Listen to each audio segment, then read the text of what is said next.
Enfin, le jour J est arrivé. C'est le patron d'une société qui s'appelle Plug & Pause. Yann Charles, salut. Bonjour Stas. Salut. Et c'est grâce à ton produit ou c'est grâce au marché? Les gens sont sympas, cool. Comment est-ce que tu fais ça pour les motiver, pour qu'ils soient contents de venir travailler? Plus simplement, le poste, c'est une caisse enregistreuse. En analysant les 5 premières minutes, tu as compris ce que le client a besoin.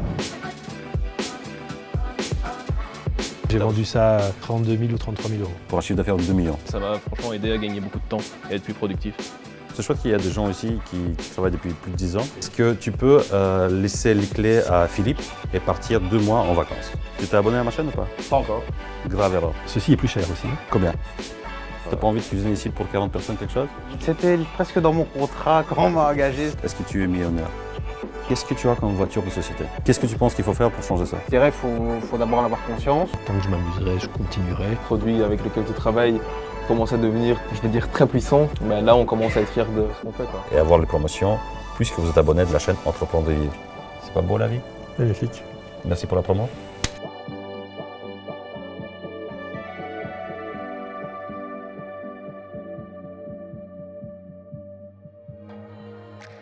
Enfin, le jour J est arrivé. Je suis chez Yann Charles, le patron d'une société qui s'appelle Plug & Pause. Yann Charles a décidé de passer à la chaîne Entreprendre de vivre, pas pour rien, parce que c'est un entrepreneur qui a démarré aussi de zéro. C'est un gars qui n'a pas de CV. Ça veut dire quoi? Vous allez tout de suite comprendre. On va lui poser cette question. Un chiffre d'affaires de 5 millions d'euros par an, avec une croissance entre 20 et 30% par an annuel. Si vous aimez aller au restaurant, eh bien cette vidéo-là est pour vous, pour découvrir comment fonctionne un restaurant. Qu'est-ce que ça coûte cette machine-là au restaurateur? Et pas seulement au restaurateur, puisque c'est aussi un mécanisme qui peut être installé dans le retail, dans des magasins de vêtements, dans les magasins de chaussures, etc. Et cette société-là s'appelle Plug & Pause. Pause pour Point of Sale. La vidéo commence tout de suite. Abonnez-vous, mettez des likes et à tout de suite dans les bureaux de Yann Charles.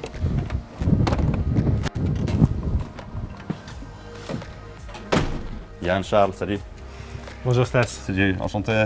Merci de trouver du temps pour notre chaîne et commencer à nous dévoiler tous les chiffres comme on aime bien ici sur cette chaîne-là et nous parler un peu de ton activité.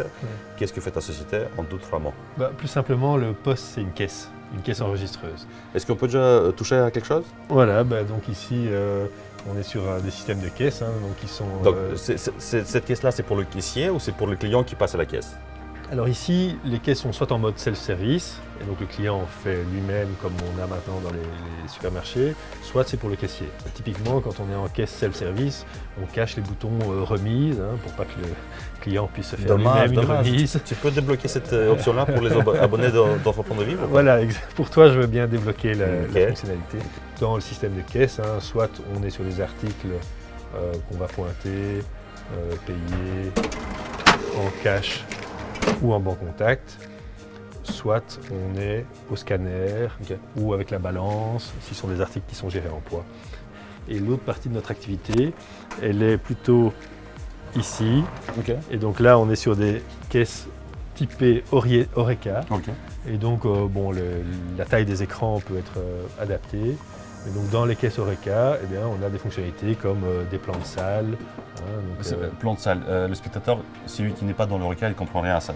Plan de salle, ça veut dire que je peux bouger la table là où je veux? Alors non seulement tu peux la bouger, mais on va dire qu'au départ, quand on fait un plan de salle, on a la salle principale, on a éventuellement les étages, on a la terrasse, on a les différentes salles qui sont gérées. Donc on peut éditer son plan de salle, rajouter des tables, rajouter des salles, choisir un fond en fonction de la couleur du sol, rajouter des éléments de décor.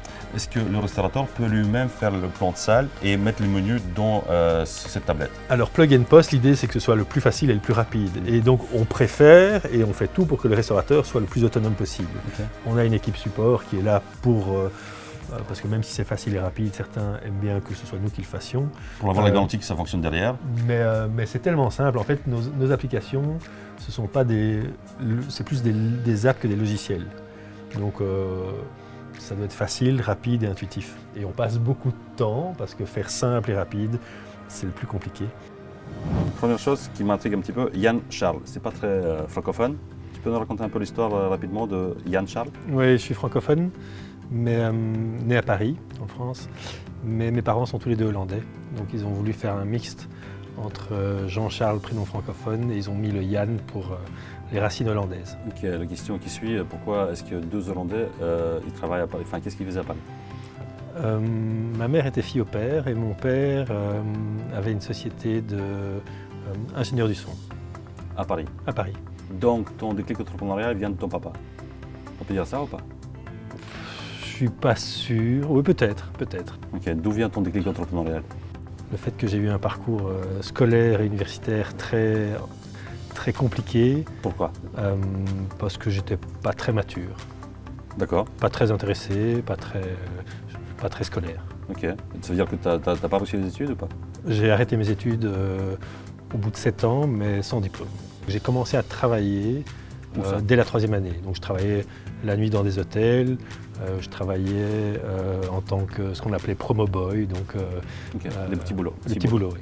Un des petits boulots que j'ai fait en 1995, ça a été d'être démonstrateur pour Microsoft lors de la sortie de Windows 95.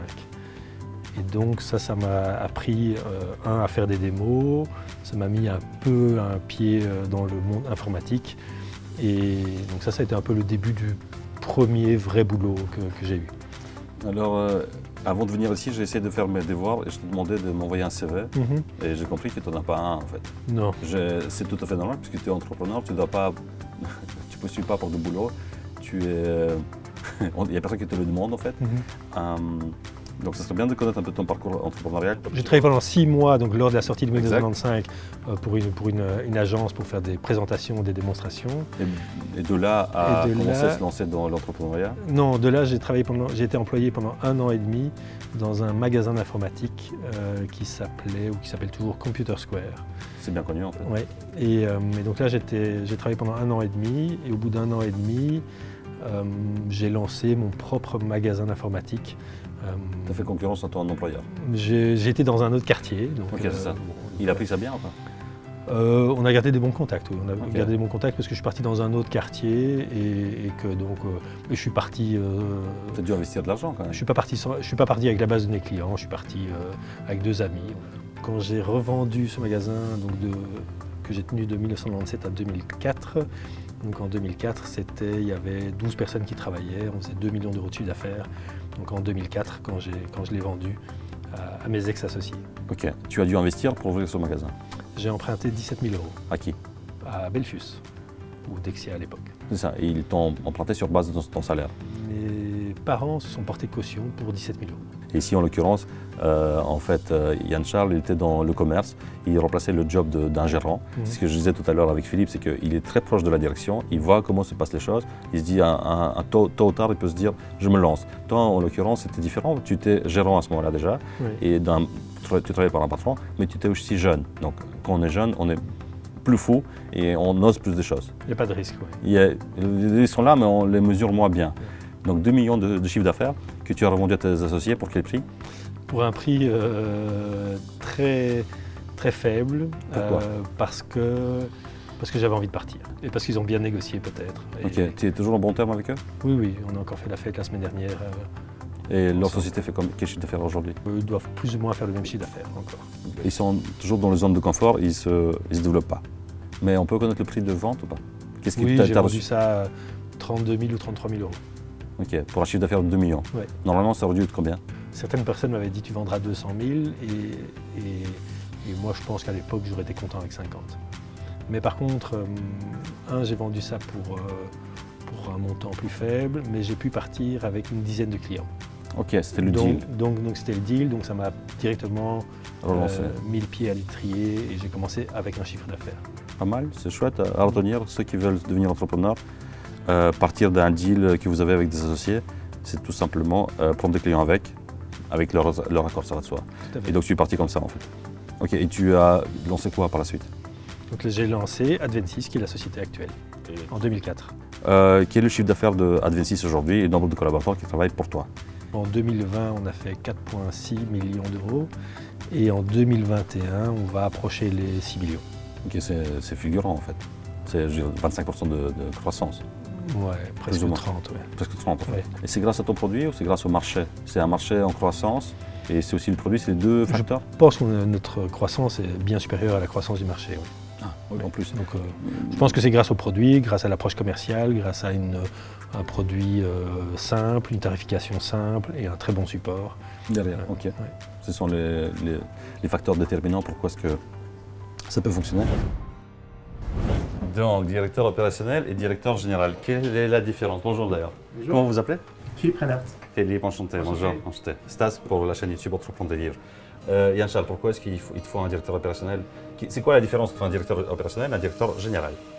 Directeur opérationnel, il s'assure que tout se passe bien après la vente. Donc une fois que la vente est faite, il y a des équipes qui vont installer, il y a des équipes qui vont coordonner des relations avec des clients. Donc en général, c'est plutôt pour les projets un peu plus grands qu'il faut faire de la coordination et s'assurer que tout fonctionne bien. Est-ce que tu peux laisser les clés à Philippe et partir 2 mois en vacances? Disons que je me suis déjà absenté pendant 2-3 mois pour des raisons privées. Et j'ai laissé la clé à Philippe, Vincent, Maxence et un deuxième Philippe. Et j'ai retrouvé la société en très bon état. Ok. À un certain stade de développement de chaque société, on est obligé un petit peu de passer par cette étape et commencer à engager un CEO, quelqu'un qui gère l'opérationnel de A à Z. C'est clair que le board ne peut pas se réunir à ce moment-là pour prendre des grosses décisions stratégiques, des produits, des technologies qui sont développées ou engagement de personnes de haut niveau. Par contre, la société peut continuer à tourner et le navire de la société peut continuer à suivre son chemin sans aucun souci. Ça, c'est l'objectif de chaque entrepreneur quand il atteint un chiffre d'affaires de 1 million, 2 millions, quand il commence à avoir 20, 30, 40 personnes. Non, même moins que ça, même 10, 20 personnes, tu te dis, là, il faut que je passe à une structure différente pour pouvoir grandir. Quels sont les objectifs que tu as fixés à Philippe? Parce qu'à un moment donné, tu dois mesurer sa performance. Je mesure ses performances par le nombre de clients qui m'appellent. Et donc, les objectifs... Moins ils appellent, voilà. mieux sa performance elle est. Exactement. Ok, ça marche. Philippe, on doit te déranger 2 minutes. Comment ça va? Très bien. Dis-moi, combien de temps tu travailles pour la société Plug & Pause? Alors ça fait en fait 2 ans que je suis revenu chez Advensys et chez Plug & Pause, car j'étais un des premiers employés à Advensys avec Jean-Charles. Je me suis courtement absenté et donc ça fait 2 ans maintenant que je suis responsable opérationnel chez Advensys Plug & Pause. Est-ce que c'est Yann Charles qui t'a attiré de nouveau ou est-ce que c'est toi qui as toqué à la porte? Malgré que je sois parti, on est toujours resté en contact. Donc au minimum 1 fois par an, on s'appelait pour savoir comment on allait de part et d'autre. Et Jean-Charles a senti que la dernière année de mon ancien employeur, je n'étais plus épanoui et donc il m'a proposé un nouveau challenge que j'ai accepté avec plaisir. Life hack pour tout le monde, ne brûlez pas les ponts avec vos patrons et vice versa. Les patrons ne brûlez pas les ponts avec vos employés parce que ce sont les meilleurs collaborateurs qui reviennent après parce qu'ils ont comparé ailleurs et ils estiment que c'est meilleur chez vous, ils reviennent. Les motivations à ce moment-là différentes. Ne brûlez pas les ponts avec vos employés. Tu as l'autonomie complète par rapport à ce que tu fais? Tant que je respecte la stratégie et on va dire les guidelines qui sont suggérés, oui bien sûr. Quelle est la stratégie? Ça dépend, on a plusieurs stratégies à plusieurs niveaux et elles évoluent constamment. Donc, mais moi j'aime bien synthétiser sur 3 règles principales, c'est que les employés ici soient épanouis, que les clients soient contents et que Jean-Charles soit content. Est-ce que tu aimerais bien devenir entrepreneur un jour? Alors c'est quelque chose je pense que j'ai intérieurement, mais je pense qu'il me manque aussi la petite magic touch de l'entrepreneuriat qui peut-être moi me fait un peu peur, mais que d'autres arrivent très bien à gérer. Donc, tu as quel âge? J'ai 40 ans. Ok, on a le même âge. Plus tu restes dans une carrière d'employé, plus tu as du mal à sortir de cette carrière-là parce que les conditions changent, tu as des engagements vis-à-vis de ta famille, vis-à-vis de l'hypothèque et tout ça. Et donc plus le temps passe, plus tu as d'expérience, plus tu es capable de réussir dans l'entrepreneuriat, mais plus tu n'as pas envie de sortir parce que tu as des meilleures conditions. Et ça c'est le risque pour le patron, c'est qu'un employé qui est très très proche du patron, c'est le gars qui peut switcher du jour au lendemain et devenir entrepreneur. Ce que Jean-Charles ne veut pas que ça arrive, c'est sûr et certain. D'accord? Mais je voulais voir un peu ton esprit par rapport à ça parce que c'est une chaîne qui parle de l'entrepreneuriat et je voulais voir un peu ton état d'esprit. Donc tu vois, il réfléchit aussi à devenir entrepreneur un jour. Juste un conseil, si jamais c'est vraiment le cas, parle-en à Jean-Charles parce que sûrement il va te donner un coup de main, il va devenir ton actionnaire ou co-actionnaire, co-gérant peut-être, pour créer quelque chose de nouveau ici. Qu'est-ce que Yann Charles devrait améliorer dans sa gestion du personnel? Boum. Tu veux que je m'absente? Non, mais ça tu vas dans les de toute façon. Non, je réfléchis vraiment à un point parce que c'est vrai que il y a plein de points, mais c'est quoi? Il y a 10 ans, il a déjà fort évolué. Ok, qu'est-ce qu'il a amélioré? Qu'est-ce qui a changé dans Yann Charles il y a 10 ans et par rapport à aujourd'hui? Il l'a dit encore récemment, il est passé peut-être d'un micromanagement à une autonomie, à faire confiance et à s'entourer de personnes de confiance et laisser une liberté.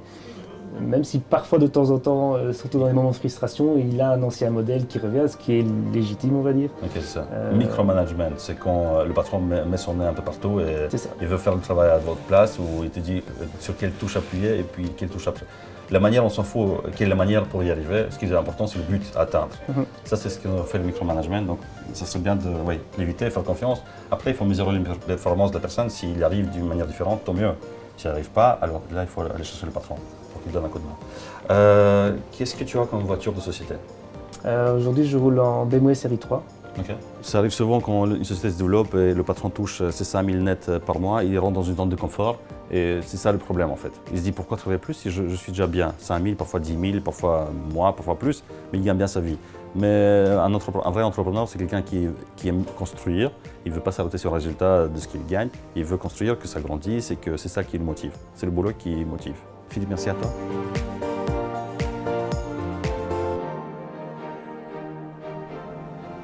Un restaurant aujourd'hui qui n'est pas content de sa caisse enregistreuse, qui a envie de switcher sur Plug and Pause, il doit prévoir un budget de combien? Alors, on a des packages. Justement, on veut que l'installation soit plug and pause, plug and play. On veut que l'utilisation soit facile, mais on veut aussi que la vente soit facile. On a vraiment fait des packages. Donc ici, par exemple, une caisse complète avec l'imprimante, la tablette, la caisse enregistreuse. On est à 999 €. C'est un prix fixe? C'est un prix fixe, oui. Et après, il paye, on va dire, entre 40 et 60 € par mois en fonction des fonctionnalités qu'il prend. Donc en fait, on va dire que le prix moyen est à 50 € et pour 50 €, il a le logiciel, les mises à jour, les backups et un support téléphonique illimité. Ok. Et qui installe cette machine-là? Je sais que tu veux que ça soit fait par le restaurateur même, mais est-ce que le restaurateur, c'est pas un informaticien à la base? Oui. Il veut juste payer et que quelqu'un vienne lui montrer comment ça fonctionne. On a une équipe d'installateurs. Okay. En général, on tourne toujours entre une demi-journée et une journée d'installation.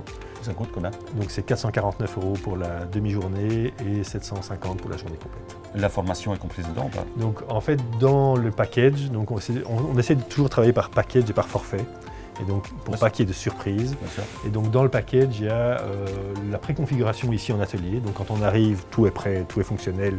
Bon, il faut évidemment de l'internet et de l'électricité, mais pour le reste, tout est préconfiguré et testé ici en atelier. Il y a l'aide à l'encodage de la carte. Ils vont créer les articles, les boissons. Et donc en général, on va faire 40 ou 50 articles avec le restaurateur pour lui montrer et lui apprendre. Et la formation. Ça, c'est le package demi-journée.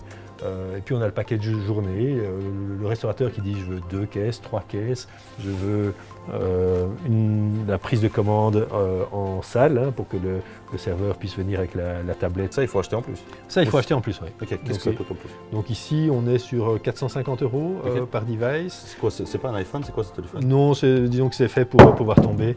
Magnifique. Je peux essayer ou pas? Vas-y, vas-y. Je peux le lancer vers le haut et... J'en ai encore jamais cassé, donc tu peux y aller.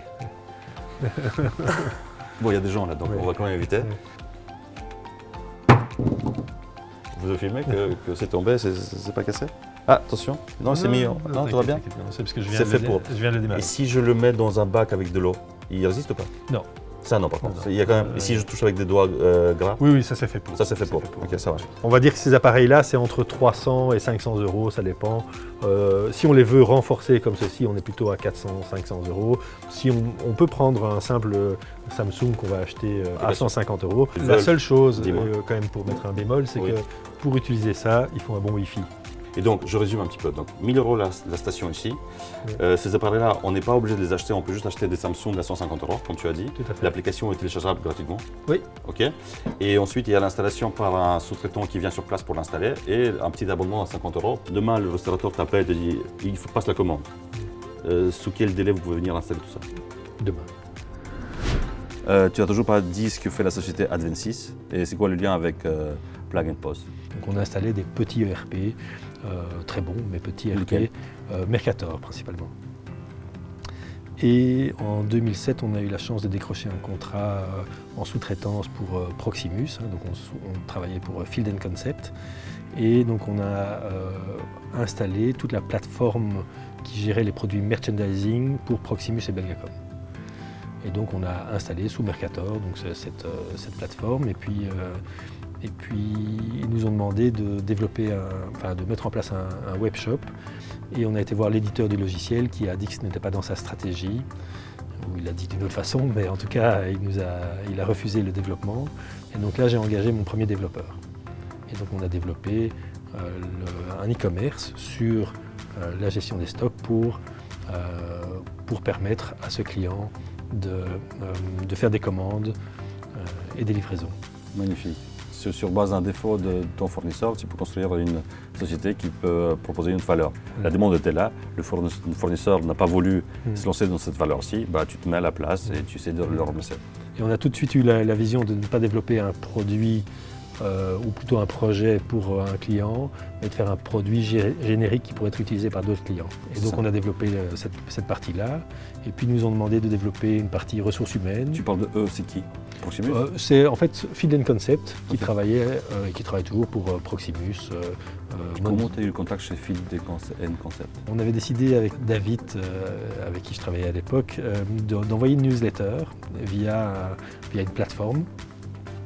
Et on a envoyé une newsletter, mais pour, je pense, faire une promotion d'un écran, ou je ne sais plus ce qu'on avait envoyé. Et on avait lu que quelqu'un avait ouvert cette newsletter 17 fois. Et donc c'était le patron de Feed & Concept. Et donc on a eu un contact avec eux. Donc les newsletters, ça marche?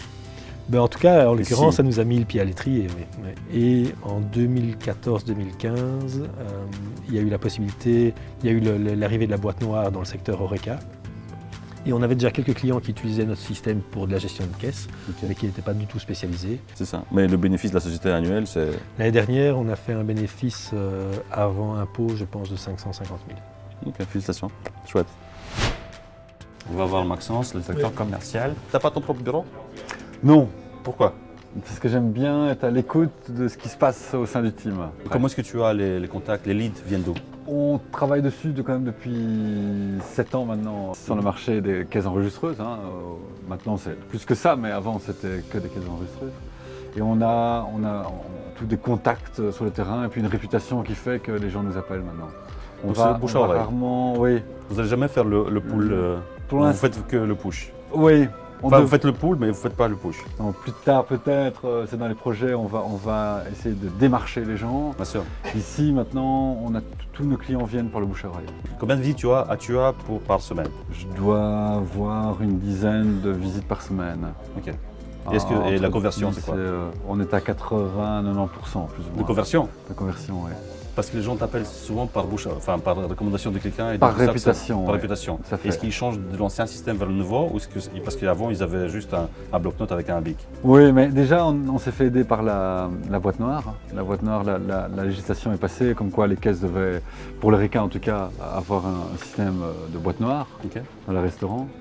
Donc il y a des gens qui ont dû changer de système à ce moment-là. Donc il y a déjà eu un turn à ce moment-là. Et puis maintenant les gens qui avaient des anciens systèmes, je ne vais pas les citer, et qui ne sont pas tout à fait satisfaits et qui veulent quelque chose de plus moderne.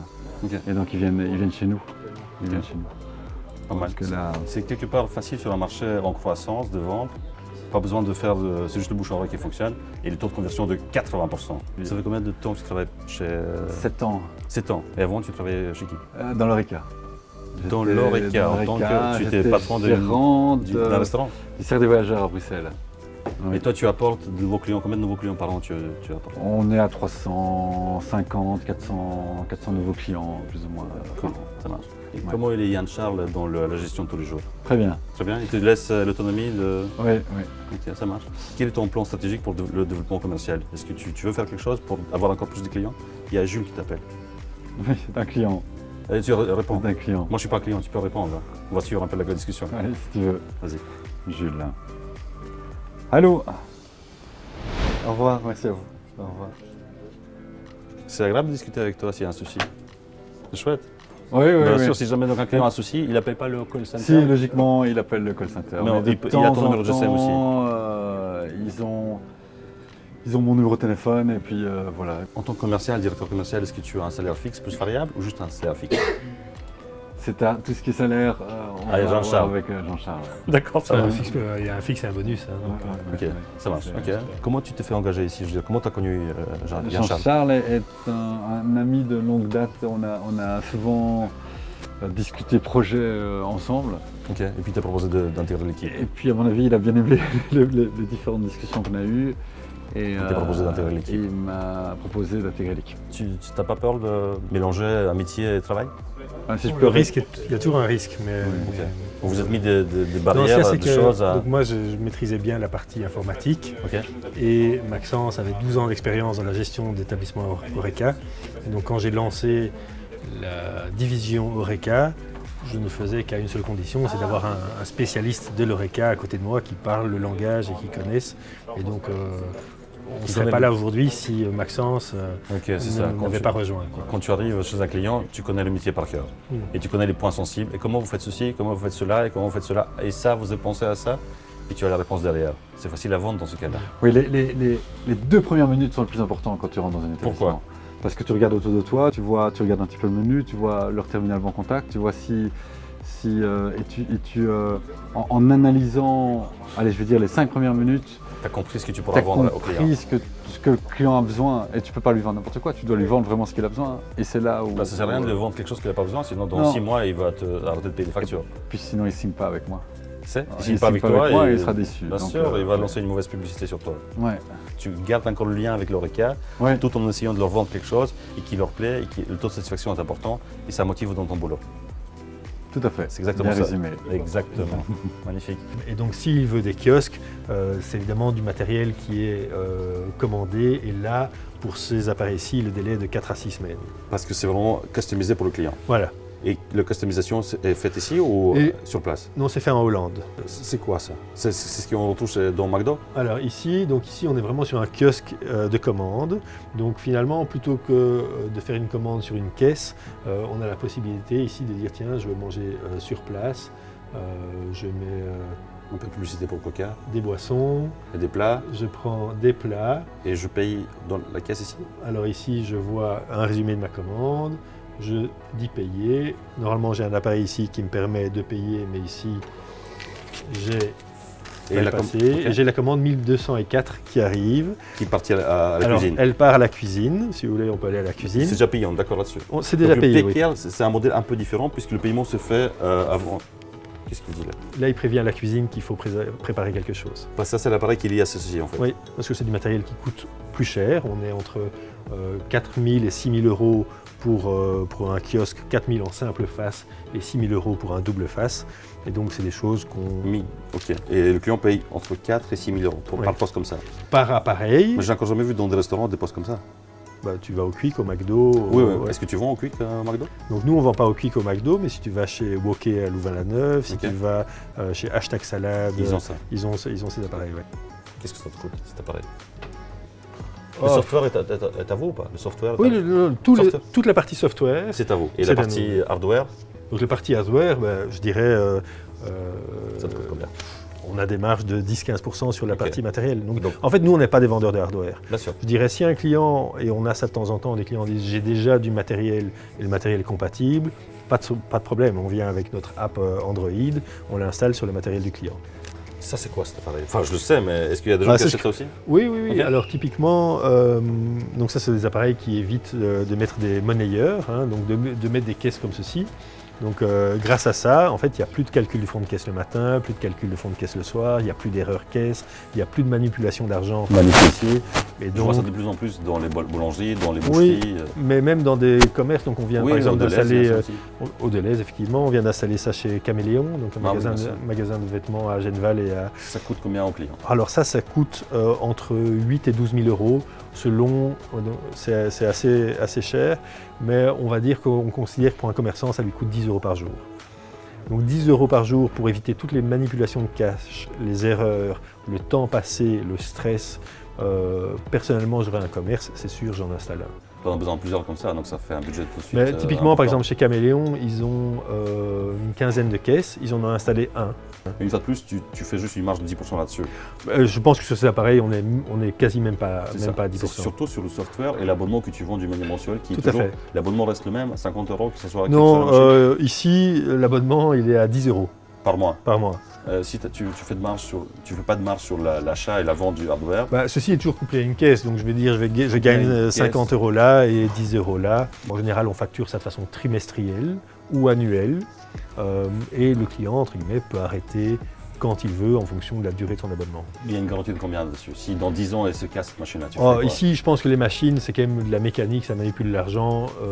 Je considère que la durée moyenne d'utilisation de ce type de machine, ça va être 5 ans. En général, nos clients font un leasing pour ceci. Donc c'est des leasings qui sont financés sur 36, 48 ou 60 mois. Et donc ils refont un leasing quand la machine doit être remplacée. Donc les gens ont des bonus aussi en fonction des résultats de l'entreprise. Ça c'est ma question suivante justement, est-ce que tout le monde a des bonus? Tout le monde a des bonus, oui. Ok. Tout le monde a des bonus. Parler un peu plus en détail de ce système-là, si quelqu'un touche, je sais pas moi, j'invente 2000 bruts. Alors en fait les bonus, on utilise les bonus collectifs qui sont définis par équipe, donc en fonction d'objectifs collectifs. Tu peux donner un exemple? Et donc tout le monde a accès au même bonus potentiel. Maintenant, évidemment, les commerciaux ont des bonus potentiels en plus, mais c'est un bonus qui remonte à environ 3 000 € net. Par an? Par an. S'ils atteignent l'objectif? Si leur équipe atteint les objectifs qui ont été déterminés. L'équipe de Maxence, il doit atteindre quel objectif? Alors l'objectif de Maxence, c'est un nombre de ventes par mois. Si jamais il l'ont, alors il touche 3 000 € net? Alors oui, on fixe 2 paliers. Okay. On fixe un premier objectif ambitieux mais atteignable et un deuxième objectif très ambitieux. Histoire de dire que s'ils ont le premier palier, ils ont 75% de ce montant et s'ils atteignent le deuxième objectif, ils ont 100% de ce montant. Et alors tu payes le brut? En moyenne, les équipes, quasi toutes les équipes arrivent à 75% de leurs objectifs. Okay. Et sur certaines années, certains sont à 100%. Si la personne doit toucher 3 000 €, toi de ton côté tu dois payer peut-être 9 000. Non, alors justement c'est le principe de ces bonus collectifs, okay. C'est que ces 3 000 € net coûtent environ 3 500 € brut. Et les commerciaux, quelle est la politique de rémunération des commerciaux? On a parlé tout à l'heure d'un bonus. Bonus sur quoi? Oui, mais là, les bonus des commerciaux, c'est entre guillemets plus simple, c'est un bonus sur les ventes. Les bonus des commerciaux vont aller de 2 000 à 5 000 – 6 000 € par trimestre. Oui. Alors tu en parlais aussi au téléphone d'un deal sur lequel tu travailles actuellement. Est-ce que tu peux nous donner un peu plus de détails là-dessus? Et quelle est ta stratégie en faisant cette acquisition? Pourquoi faire? Quel est le but de tout ça? Le deal, donc je parlais tout à l'heure de notre plus gros concurrent sur le marché francophone, okay. Qui est la société Restomax. Okay. Alors j'ai toujours entretenu des bons rapports avec mes collègues, confrères. Et donc il y a quelques années, j'ai pris l'initiative d'en contacter certains et au moins une fois par an d'aller manger avec certains. Comment tu les connais comment? Parce que vous faites partie d'un même club business? Non, parce que j'ai appelé en disant tiens, bonjour. Si vous voulez connaître vos concurrents, vous voulez devenir ami, disons, avec vos concurrents, vous appelez, vous dites bonjour, j'aimerais parler au directeur, je suis le directeur de telle société. Voilà. Simplement. Allons manger ensemble. Exactement. Et donc voilà. Donc évidemment, l'objectif, c'était de réfléchir éventuellement un jour à un rapprochement, dans un sens ou dans l'autre, rien n'était exclu. Et donc voilà, je suis en train de finaliser ce deal. Pour pouvoir acquérir cette société. Voilà. Pour pouvoir entrer sur, avoir accès sur d'autres clients. Disons qu'on va passer de 1500 à 3000 clients. Okay. On va mutualiser, nous on cherche des développeurs et on cherche à engager des gens de l'équipe support, donc il n'y aura pas d'impact humain parce que je dirais avec notre croissance et avec les besoins qu'on a, on va intégrer leurs développeurs à notre équipe de développement. Okay. On va mutualiser nos équipes support pour continuer la croissance. D'accord, oui. Ok, chouette. Ce mouvement, ça te permettrait d'attaquer la Flandre, par exemple? Exactement, oui.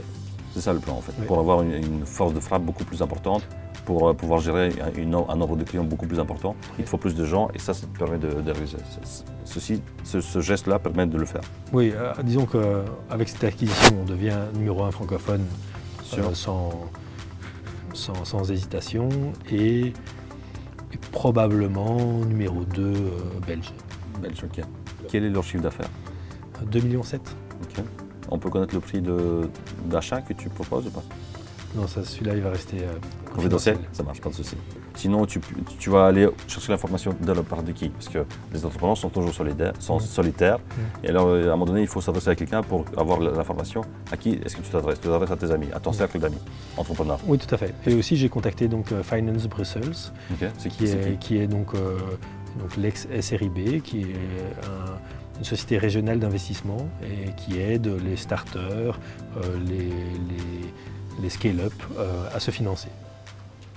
D'accord, c'est un crédit en fait qu'ils te donnent. Alors, ils agissent soit en crédit, soit en investissement. Donc ils deviennent actionnaires alors de la société. Exactement. À ce point-là. Et Oui. c'est une institution publique. C'est une institution régionale, oui. Ok. C'est une société anonyme avec des fonds régionaux. Sandro, salut, ça va? Ça va et toi? Tout va bien, merci. Tu t'es abonné à ma chaîne ou pas? Pas encore. Grave erreur, on le fait tout de suite. Allez, vas-y. Dis-moi quel boulot tu fais ici. Donc c'est quoi? C'est le planning? C'est ça, donc en fait, moi je reçois de la part du commercial, donc il y a Maxence, il y a d'autres Tu commerciaux. reçois ça comment? Par email? Donc, par je- modulo? Voilà, je reçois d'abord l'offre commerciale par email. Ensuite, on en discute de savoir ce qui a été vendu, les deadlines par rapport aux clients, donc le souhait de quand ils souhaiteraient être installés, que ce soit petite ou grosse installation. Et puis après, je regarde en fonction des plannings des installations que j'ai moi-même ou interventions déjà calées avec les différents clients. Et donc du coup, en fait, je gère la partie des plannings Oui. des tech. C'est quoi les termes de paiement avec les clients? Ne réponds pas à ça. Les Les termes de paiement avec les clients. Je veux dire, ils doivent payer quelque chose dans un compte. Ouais, toujours en cash, en pièces de 2. Non, c'est Et toujours. tu déclares moi aussi, c'est ça? C'est ça, Tu dis ça coûte 2500 € et tu déclares 1000 €. c'est ça exactement. C'est Non, bien, les compris. termes de paiement, bon, maintenant, si c'est des gros clients. Non, de petits clients, un restaurant. On vise un restaurateur qui regarde là. Alors, très quoi le terme simple, de on demande un acompte de paiement pour Combien? planifier 50%. Donc, D'accord. on demande un acompte de paiement de 50%, on planifie avec lui la date d'installation et la suite du paiement se fait lors de l'installation. Quand tu pars en vacances, qui te remplace ici? Je pars jamais en vacances. Quand tu vas te marier, tu vas partir en vacances. Je me marie pas. Quand tu vas aller à l'anniversaire d'un copain un week-end, tu ne travailles pas non plus. Bah, je suis assez flexible et voilà. Non, mais tu vas partir en vacances un jour. Tu vas Oui. travailler de Alors là- Maldives, là, Là, j'ai Maxence, j'ai d'autres personnes qui savent faire la planification. Voilà.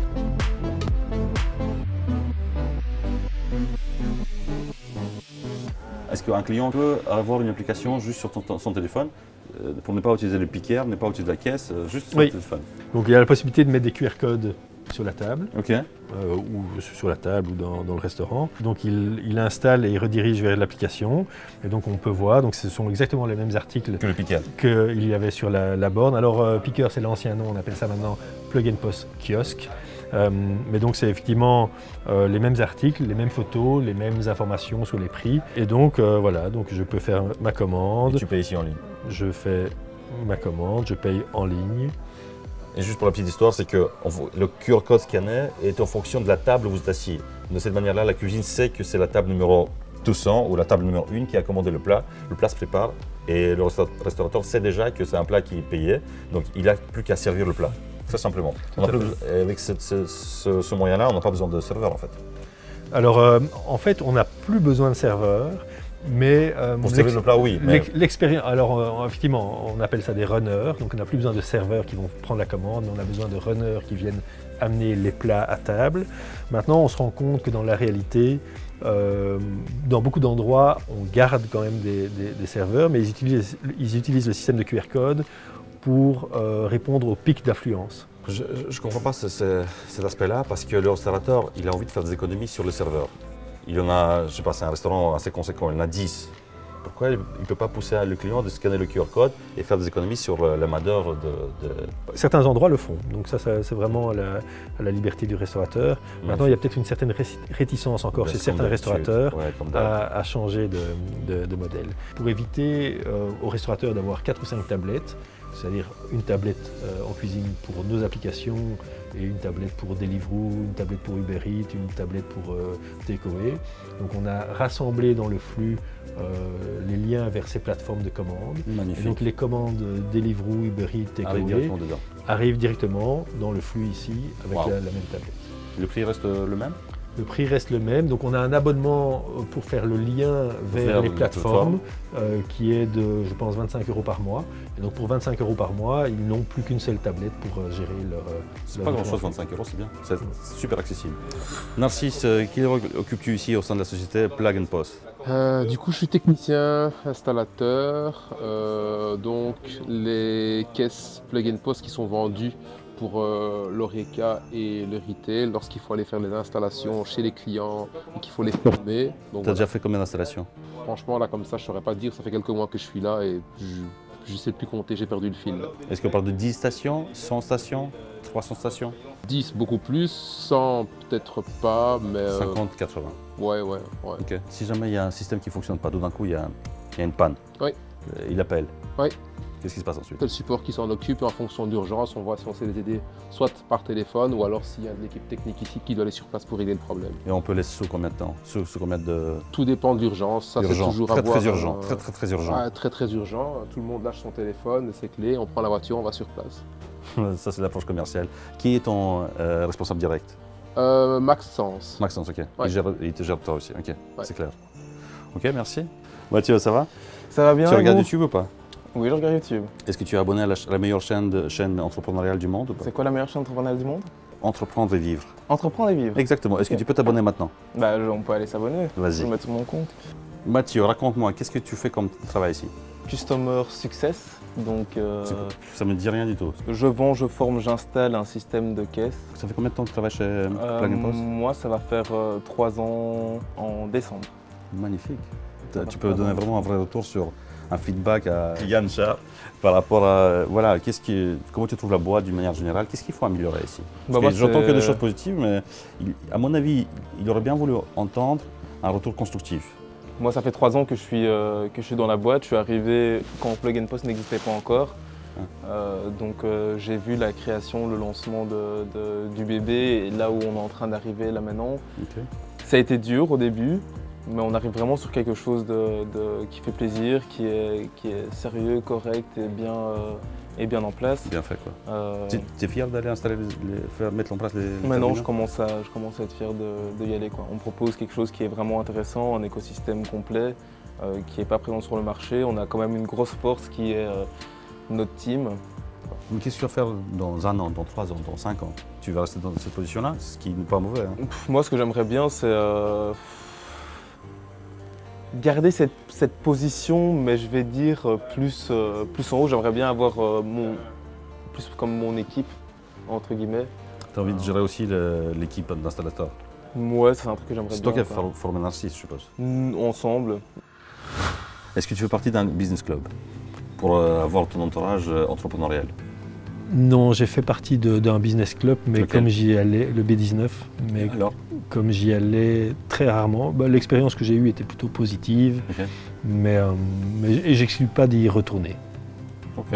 Est-ce que tu en vois d'autres clubs d'affaires qui existent en Belgique, qui sont bons? Alors, je fais partie d'une association d'entrepreneurs qui s'appelle la SMALA, qui est une jeune association d'entrepreneurs, enfin jeune, qui vient de commencer et qui a un peu l'objectif d'avoir un impact sur les 4 P, donc les partenariats, les profits, les people et la planète. Et donc, je dirais, on essaye de réfléchir à comment, en tant qu'entrepreneur, on peut avoir un impact sur ces 4 points. Quel est ton plus gros échec que tu as eu sur ton parcours entrepreneurial et la leçon que tu as tirée de cet échec? Les maladies de longue durée que j'ai eues chez Advensis, Ton personnel? du personnel ou d'un associé à une époque. Aujourd'hui, c'est quoi la leçon que tu as tirée? Choisir des partenaires qui ne sont pas jamais malades? Non, Comment l'objectif c'est d'essayer de travailler le bien-être et au travail pour éviter ces maladies de longue durée. Ok, pas mal, chouette. Est-ce que tu veux partir à la pension un jour? J'ai rencontré un jour un client qui avait 73 ans et il s'amusait tellement. Et donc j'ai l'impression que tant que je m'amuserai, je continuerai. Probablement en déléguant de plus en plus. Tant que je m'amuse, je ne me vois pas inactif. Exactement. C'est ça, c'est un peu une question piège. Voilà. C'est pour dire un entrepreneur, il ne se voit jamais à la pension en fait. Non. Exactement. Question un peu différente, est-ce que tu es millionnaire? Non. Non? Tout ce que je gagne, je le réinvestis. Tu le laisses dans la société. Je le réinvestis, ouais. Tu réinvestis, tu le laisses dans la société. Oui. Tu ne touches pas de dividendes. Disons qu'il y a une époque, je n'avais que 70% des parts de la société. Ok.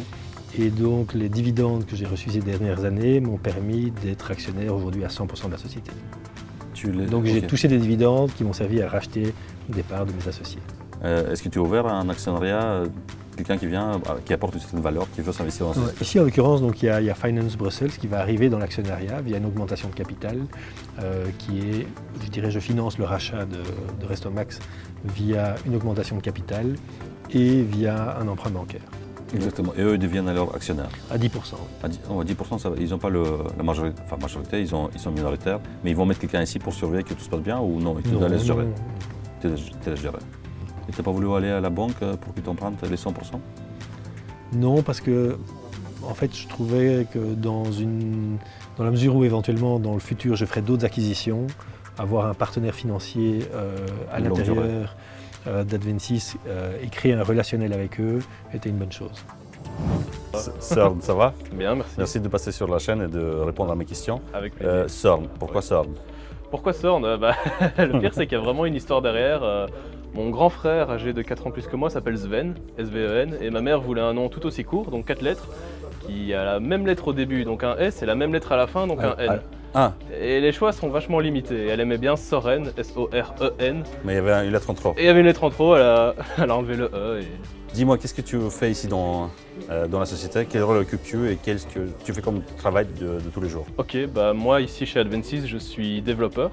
Donc en fait, mon rôle ici, c'est simplement comprendre la demande de mes clients et les mettre en place et les implémenter directement dans le programme qu'ils utilisent tous les jours, à savoir notre programme Modulo. Tu programmes dans quel logiciel? En fait, on peut programmer directement dans Modulo pour faire des demandes, comme on dit, custom, donc pour améliorer le programme, le bidouiller si on peut pour qu'il convienne vraiment à ce que le client veut.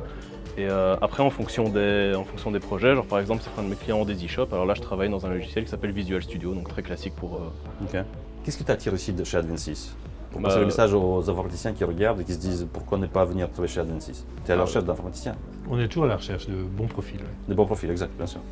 Qu'est-ce que tu penses que va changer la vie de l'informaticien qui n'est pas content de son boulot, qui veut changer et se dit pourquoi ne pas Advensys? Je crois que déjà, ce qu'on peut dire sur Advensys, c'est déjà l'ambiance au travail. Je crois que vous avez pu le voir dans les locaux qu'on est très bien installé. Le travail en lui-même est plus que sympa. J'ai l'occasion, comme j'ai pu le dire, de travailler déjà sur différents petits projets, que ce soit du web, que ce soit de l'applicatif. Ok.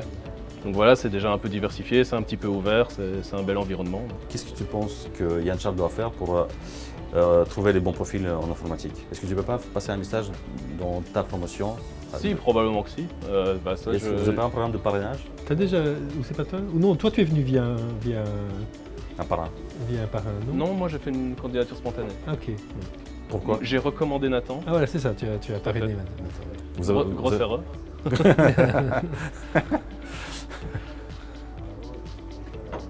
Non, tout va bien. Attends, ça va. Ok, et c'est quoi le programme de parrainage? Ça fonctionne comment? C'est qu'il y a un bonus pour quelqu'un? Il y a un bonus pour la personne. Combien?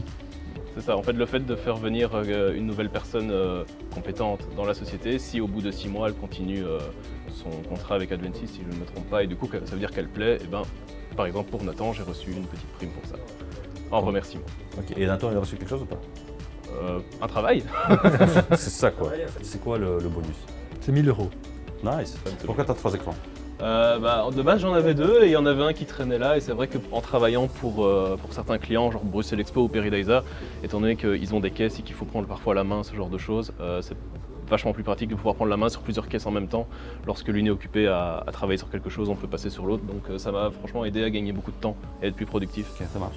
La question, si le patron qui a 3 restaurants, il a envie de voir comment se font ces ventes dans ces restaurants-là, un lunch, un jeudi midi, est-ce qu'il a accès à tous ces ventes en live aux Bahamas? Oui, donc on a 2 options pour ça. Donc il se connecte avec son login et son password et il peut voir en quasi temps réel, avec 4-5 secondes de décalage, les ventes qui sont faites dans ces différents points de vente. Okay. On a une deuxième option pour les gens qui veulent plutôt avoir du push, c'est qu'ils peuvent s'abonner, bon, c'est un abonnement gratuit, mais ils peuvent s'abonner en disant tiens voilà moi je veux que toutes les 2 heures ou à la clôture de chaque caisse, lorsque les gens font leurs aides de clôture, je veux recevoir un email avec les chiffres. Donc comme ça ils ne doivent même pas aller se connecter, mais ils reçoivent par email un petit tableau récapitulatif des ventes par serveur, par gamme de produits, par restaurant. Magnifique. Et donc tu peux surveiller les chiffres en direct. Si jamais il se passe quelque chose avec les ventes, tu peux éventuellement allumer la webcam qui regarde le restaurant et te dire tiens, le restaurant n'est pas rempli, qu'est-ce qui se passe? C'est normal parce que les tables sont sales, c'est normal parce que les serveurs sont mal habillés, c'est normal parce qu'il y a encore des choses de ce type-là. Donc tu peux finalement ton activité à distance. Oui, C'est vrai. et tu peux aussi dire, tiens, là je vois qu'on a vendu beaucoup, peut-être qu'il faut réenvoyer de la marchandise. Tu peux faire des stats par rapport aux plats qui ont été achetés aussi. Est-ce que les pâtes fonctionnent beaucoup mieux, donc autant en proposer plus ou des choix différents vis-à-vis des pâtes. Et le plat qui ne marche pas bien, peut-être qu'il faut le dégager. Oui, donc ça c'est l'objectif aussi dans tous les développements qu'on fait maintenant pour améliorer, autant au niveau de la caisse, c'est pas tellement un développement, mais en fait tout ce qui est kiosque et le click and collect, donc le QR code, on rajoute des options pour mettre en avant certains produits. Et donc effectivement, en fin de journée, l'idée de dire tiens, si j'ai un peu moins vendu de Scampi aujourd'hui, on va mettre le Scampi en avant. Et aussi, on va faire des propositions. Et donc voilà, quand on est quelque part en disant tiens, est-ce que vous voulez un dessert, est-ce que vous voulez pas une boisson, si on s'aperçoit que le client n'en a pas pris. Donc c'est essayer d'augmenter. Pousser un peu ce qui n'a pas été vendu ou bien accentuer les suggestions et des choses comme ça. Ou d'augmenter le panier moyen. Parce qu'effectivement, j'avais encore hier une réflexion d'un client qui dit ah oui, mais à cause si je mets en place un kiosque, je vais perdre du chiffre d'affaires. Et je dis non, de temps en temps, le vendeur, lui, s'il voit qu'il y a une grande file, il ne va pas poser la question en disant est-ce que vous voulez un café, est-ce que vous voulez un petit dessert. Tout à fait. Le kiosque, si on le paramètre, il va toujours poser la question. Magnifique, clair. Et en plus en montrant une belle photo attirante. J'adore ton produit, il est très beau et très sexy, comme je dis.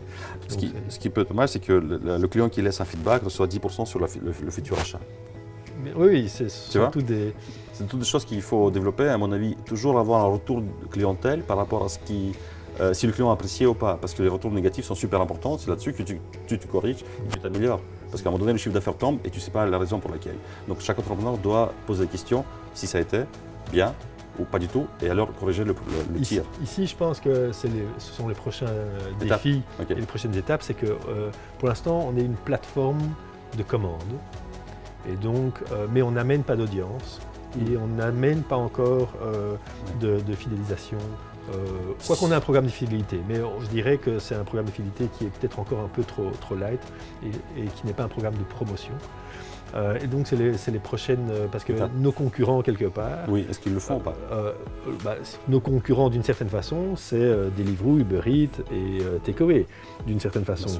Et eux sur leur plateforme, c'est quelque chose qu'ils mettent en avant et c'est quelque chose qu'ils arrivent à monétiser parce que le coût pour un restaurateur de ces plateformes est énorme. Donc il y a 30%. Oui, 30%.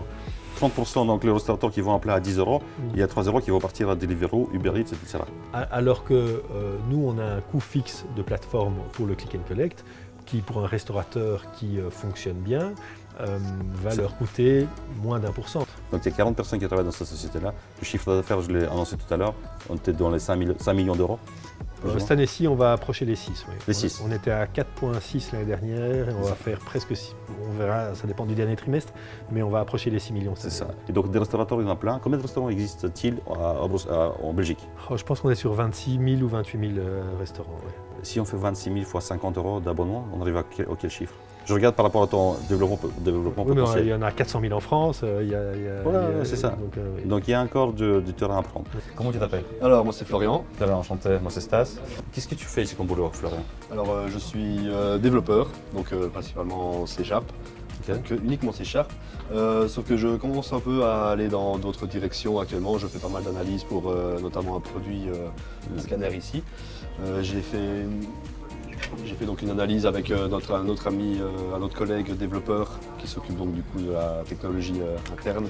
Je devais analyser, discuter avec lui, collaborer avec les grands patrons pour voir si ce que j'analysais n'était pas n'importe quoi pour le mettre en œuvre. Donc j'ai fait de l'analyse, développement, j'ai beaucoup de contacts clientèle, je fais pas mal d'accompagnement client aussi. Si on a besoin de quelqu'un pour les rassurer, je me déplace jusqu'à chez eux pour les encadrer, voilà, montrer comment ça fonctionne, rester là s'il y a des questions, les encourager. Vous faites un calcul financier de développement, de recherche et développement? Parce qu'à un moment donné, il doit développer ça, vous dites ok, Florian, on va le faire en un jour, en une semaine, en 3 mois. Vous faites ce calcul-là pour voir si ça vaut la peine ou pas? Bien sûr. Oui, c'est ça. Chaque développement, on mesure la performance, et aussi le retour sur l'investissement. Combien de fois on va pouvoir le vendre et l'installer. Ça, tu participes pas. Tu participes juste à la partie technique. Oui, il participe à toute la partie estimation. Bien sûr. Ah oui, c'est ça. Est-ce que tu veux partager une autre information avec la chaîne Entreprendre et Vivre? Non, mais si on repart du fait de promouvoir un peu Advent 6, moi le truc que je retiens, je suis vraiment content d'avoir. En fait, c'est mon premier travail. Et je suis vraiment très content d'être venu ici parce que ce que je recherchais, c'était pas directement être développeur, c'est son PC tout le temps, Oui. pas vraiment d'interaction. C'est pas ça que tu fais tous les jours? J'ai beaucoup d'interaction, j'ai beaucoup de contacts avec les autres équipes. Et c'est ça qui est très bien dans Dead6, c'est que voilà, on n'est pas que seul développeur, on a beaucoup d'interaction avec les autres, c'est vraiment un bon esprit d'équipe. Une belle joie de vivre en fait, avec le fait dans le réfectoire, on a bien vu que voilà. Pourquoi tu as 12 écrans et les autres ils ont 3? Pas tous, mais juste. Lui à 3 parce que Sven, encore une fois, j'allais dire Sven. je ne sais pas où il a trouvé son troisième, mais 2 c'est. T'en as besoin ou pas? 2 c'est le T'en as minimum. besoin d'un troisième ou pas? Non, 2 c'est vraiment le minimum. 3 chez moi j'en ai 3, ça peut aider de temps en temps, mais là j'en ai pas besoin. Voilà, maintenant j'en ai 3. C'est fait, t'as vu? Ouais, Ok, Florian, ça marche. Merci d'avoir témoigné et de partager voilà, ce que tu penses d'une manière générale. Et n'hésite pas d'aller voir Yann Charles pour toute proposition. Parce que les patrons, ils attendent que ça. Ok. Ça marche? Salut Clara. Salut, Comment tu t'appelles? Frédéric. Frédéric, enchanté. Quel boulot est-ce que tu fais au sein de Plug & Pause? Alors, je suis sales manager, donc je m'occupe de la partie commerciale. Avec Maxence. Avec Maxence, absolument, pour aller rencontrer les clients, établir les offres, voir répondre à leurs besoins et, voilà, et aussi s'occuper de l'équipe au niveau organisation. Quel est ton discours commercial qui fait que ça penche la balance vers Plug & Pause? Alors, l'ADN du programme en lui-même, c'est qu'on travaille sous forme d'écosystème. Donc, Ok. ça veut dire qu'on a un ensemble qui est cohérent, qui permet de passer d'une simple caisse, mais aussi avec un système de gestion de stock, de système d'écran communicant, de gestion aussi avec la cuisine, d'interface aussi qui va gérer le stock, le web. Et puis par rapport à la concurrence, on a ici une offre qui est plutôt agressive en termes de budget. Donc ça permet aussi de pouvoir être facile à la décision. Ok. C'est une ambiance de mec. Il manque des filles ici. Oui, absolument. Donc les femmes qui nous regardent, vous êtes privilégiées. Il n'y a qu'à envoyer un email ici dans la société pour pouvoir prendre un poste et vous allez prendre des points d'avance sur un homme qui postule sur la même position. À partir du moment où votre profil est bon. Bien dit ou pas? Tout à fait. Exactement. Donc on vous attend ici les bras ouverts. Grâce à toi, on a lancé une nouvelle tradition dans la chaîne Entreprendre Vivre, c'est qu'on demande à tes collaborateurs d'une manière anonyme de m'envoyer les questions. Et si j'en ai reçu 2, oui, il y a une petite belle araignée, regarde-moi ça. Est-ce qu'il va avoir peur de moi ou pas? Même pas, tu vois comment je suis positif.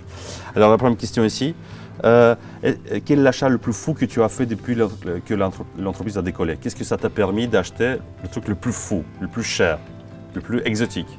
À l'époque, j'ai acheté un bâtiment, donc j'ai acheté un vieil entrepôt à Bruxelles de 800-900 mètres carrés en 2011-2012 que j'ai transformé en bureau et en loft. Et donc là, j'ai acheté un entrepôt sans permis de bâtir, sans permis de construire. Et on a travaillé avec un architecte et un entrepreneur. Donc c'était ça. Ouais. Mais à titre personnel, là c'est une activité commerciale et entrepreneuriale. Oui. À titre personnel, je me suis acheté une belle caisse. Je suis parti en vacances pendant 10 mois. J'étais boire le vin le plus cher du monde. Non, je pars peut-être un peu plus en vacances que quand j'ai lancé la société, mais ça reste des vacances très Est-ce que tu as un rêve personnel? Tu as envie d'acheter un yacht? Non, pas du tout. Non, pas du tout. Acheter une belle caisse, une Bugatti à 3 millions? Je sais pas moi. Non, c'est pas mon moteur. Acheter une villa, non, en fait, 10 façades? Je suis content d'avoir la sécurité. Okay. Donc ça, c'est quand même un cadre de vie agréable, sans luxe. D'accord. La question suivante qui est venue d'une manière anonyme, c'est que tu demandes souvent la vie des employés sur Plug & Pause. Quelle est ta perception vis-à-vis des employés Plug & Pause? Qu'est-ce que toi tu penses des employés qui travaillent sur le logiciel Plug & Pause? On sent que c'est des gens qui viennent de l'Oreca, qui viennent du monde du service et qui a vraiment un souci de satisfaire le client, mais au-delà même de ce que je pense les clients attendent de temps en temps. C'est une équipe ultra motivée, ultra dédiée, donc qu'on peut appeler 24 heures sur 24, 7 jours sur 7. Pour les prochaines vidéos, celui qui passe à la chaîne Entreprendre Vivre, n'hésitez pas de m'envoyer vos questions d'une manière anonyme et je les poserai d'office à votre patron et vous allez voir sa réponse. Mais soyez libre dans vos questions, vous pouvez poser des choses beaucoup plus exotiques sans aucun souci. Ici, on a une chaîne qui pose toutes les questions et qui ouvre toutes les portes, donc sans aucune hésitation. Raphaël qui travaille au Customer Service. Tout à fait. Exactement. Tu as rejoint l'équipe d'Aden6, Plug & Pause, depuis le 20 septembre, donc ça fait maintenant la 3e semaine que j'entame. Tu viens de quelle société? Alors c'est mon premier job, tout simplement. Après les études? Oui, tout à fait.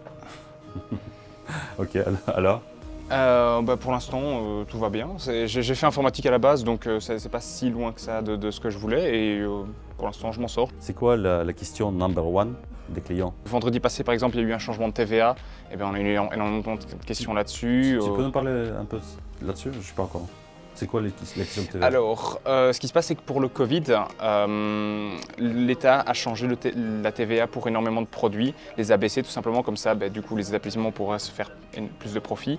Et puis, avec la fin du Covid, ils ont remis à 21? Ils ont tout à fait remis au tout normaux, tout n'est pas 21. On a créé un document en fait pour justement, si jamais les clients nous demandent par mail quels sont les changements, comme ça on leur envoie très rapidement, ils ont la réponse à toutes leurs questions instantanément.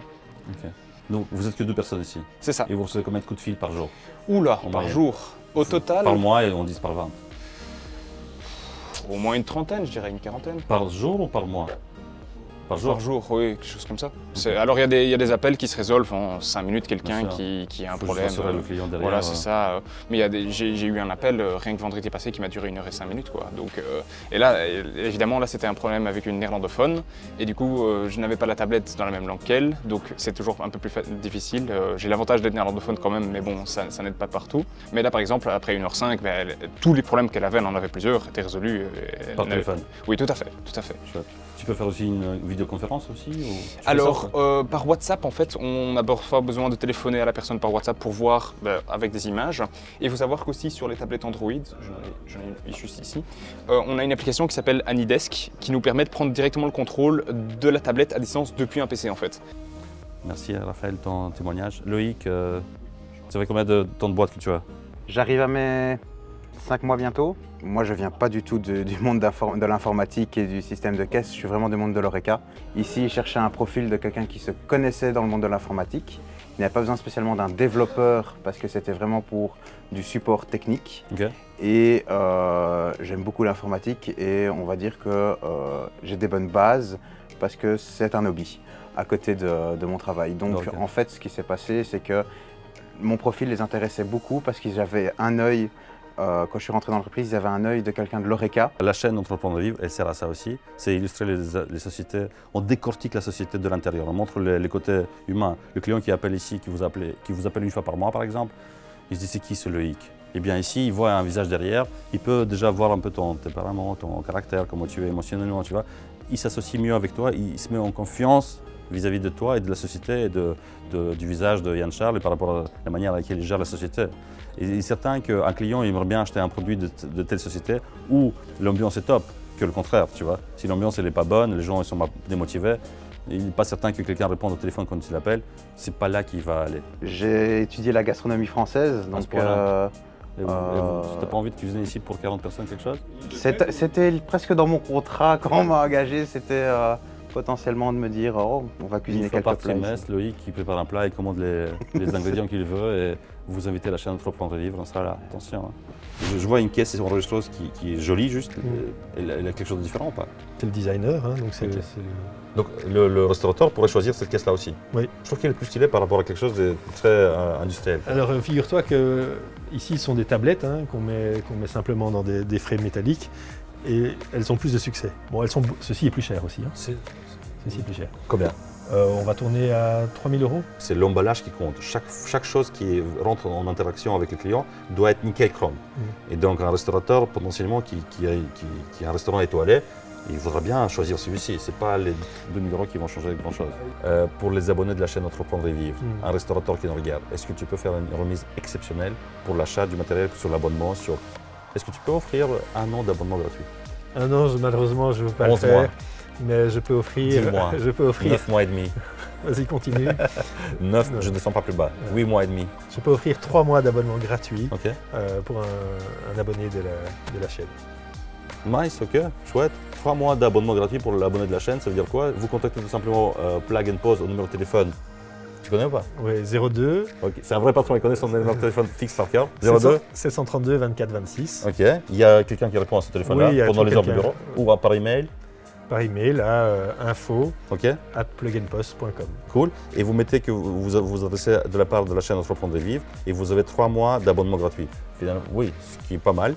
Est-ce qu'on peut faire encore un goodie, offrir un goodie, une casquette ou un conseil ou une approche commerciale spécifique parce qu'il vient de la chaîne Entreprendre. Donc je parlais tout à l'heure du fait qu'il y avait des demi-journées d'installation et des journées d'installation. Oui. Eh bien, on va offrir 2 heures d'installation en plus aux Donc, abonnés. le technicien qui vient sur place, au lieu de rester 4 heures, il va rester 2 heures en plus. Voilà. Que des bonus juste en regardant la chaîne Entreprendre et Vivre. Allez tout de suite mettre un like sur cette vidéo-là. Tout de suite commenter et dire merci Yann Charles. Et le restaurateur qui n'est pas content de ce système, demander une démonstration de la plateforme Plug and Pause et pour bénéficier de ce tarif-là et la faire installer chez vous. Easy. Notre showroom ici, il est fait, les bureaux ici sont faits pour accueillir un maximum de personnes. Parce que autant un système de caisse, on peut le montrer, il y a 2-3 print screens, mais un écosystème qui permet de commander sur kiosque, sur caisse, sur tablette, avec les écrans cuisine et l'ensemble, je pense que c'est bien de pouvoir l'utiliser et de le voir en live. C'est ça. Vous demandez de voir Yann Charles, il va venir ici et vous faire un exposé d'une manière tout à fait complète et avoir la promotion de 2 heures d'installation gratuite plus 3 mois d'abonnement gratuit, puisque vous êtes abonné de la chaîne Entreprendre et Vivre. C'est pas beau la vie? Magnifique. Merci pour la promo. Ça c'est le département qui s'occupe de quoi? Développement. Développement quoi? Plug and Pause? Plug and Pause, c'est le cœur de l'application. Quelqu'un a envie de dire 2-3 mots à la chaîne? Ludo. Ludovic, combien de temps de boîte tu as? Oh, ça fait 13 ans. 13 ans, Charles? 2009. C'est comme le vin.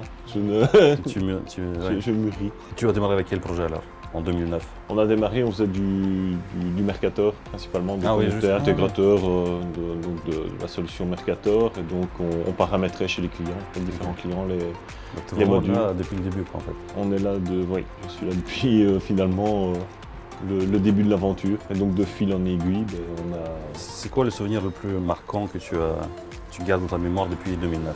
C'est l'évolution de la société, c'est de passer de simple intégrateur ou configurateur de logiciels à avoir développé notre propre ERP. Donc ça, c'est le fait marquant. Je pense que c'est vraiment le point marquant de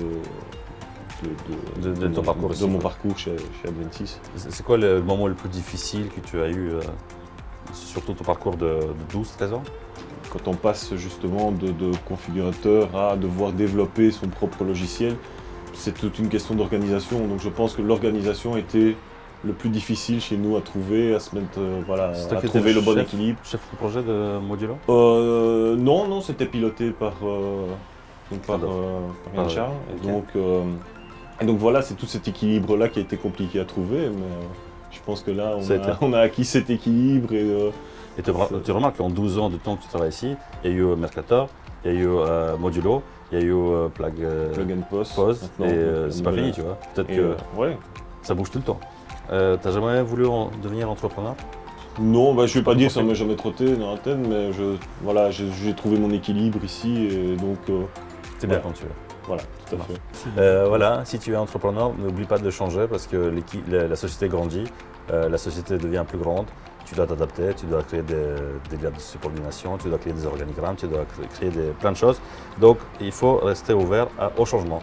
Oui. C'est ça le plus important. Oui, je veux dire, c'est une personne qui est restée humble, qui n'a jamais donné je veux dire, le sentiment d'être le patron. Voilà. C'est important. Ça, c'est super important, évidemment. Donc, voilà. Ok, tu es un des plus anciens ici? Avec Julien Chervel, oui. Donc je fais partie des dinosaures. C'est chouette qu'il y a des gens ici qui travaillent depuis plus de 10 ans. Ça instaure la confiance parmi les autres employés qui regardent que c'est possible de rester, c'est possible de négocier, c'est possible de trouver son équilibre dans ta société. Donc c'est un très très bon signe. Tu as autre chose à rajouter? Non, que la route continue pour longtemps. Ça marche. Voilà. Ludovic, merci à toi. Merci. C'est quoi cette cellule ici? Vous vous occupez de quoi? Nous, ici, vu qu'on vend le logiciel Modulo, nous on personnalise. Donc on l'adapte un peu en fait en fonction de tous les clients. Normal. Tu t'appelles? Moi c'est Kylian. Tu travailles sur un projet de quelle durée? Il faut combien de temps pour mettre ça en place? Sur quoi selon les demandes, ça peut être très variable. Il y a des demandes qui peuvent prendre 15 minutes. Il y a des demandes qui peuvent prendre une semaine. 2-3 jours, c'est vraiment un module complet, que le client a une demande bien précise. Voilà, j'aimerais bien que ça fasse ça, ça, ça, ça et ça. Et plein de choses à prendre en compte, évidemment, parce que aussi le client il peut demander quelque chose, mais on peut lui dire oui, mais en fait, le faire comme ça, ça va pas être possible. Par contre, on peut faire ça à la place. Bien sûr. On peut C'est toi qui l'adapter. fais cette analyse-là? Ah oui. En tout cas, la personne à qui la tâche est attribuée va faire ça aussi en aide avec les project managers, évidemment. Mais dès qu'il y a un truc dont ils ont besoin, ah, j'ai une demande, ah oui, mais pour ça, il faut faire la mise à jour. Ok, bon, on fait la mise à jour et après, on intègre. Tu te vois où dans 5 ans? Ouf. Ici, ça peut être Très bonne question. 5 ans, je ne sais pas du tout si je suis ici. Je serai certainement, en tout cas, dans le bureau d'en face. En tout cas, ce sera ma volonté pour faire du full développement. Ciao les gars, merci en tout cas. À bientôt, merci les gars. Ok, merci d'avoir donné toutes ces réponses-là. Tu sais qu'on a une tradition dans la chaîne, c'est faire un petit pack TikTok, montrer le côté humain de chacun et montrer qu'on n'est pas que, on peut être aussi fan et danser et être libre et faire ce qu'on a envie. On est go pour la TikTok? Je te suis. Merci pour l'interview en tout cas.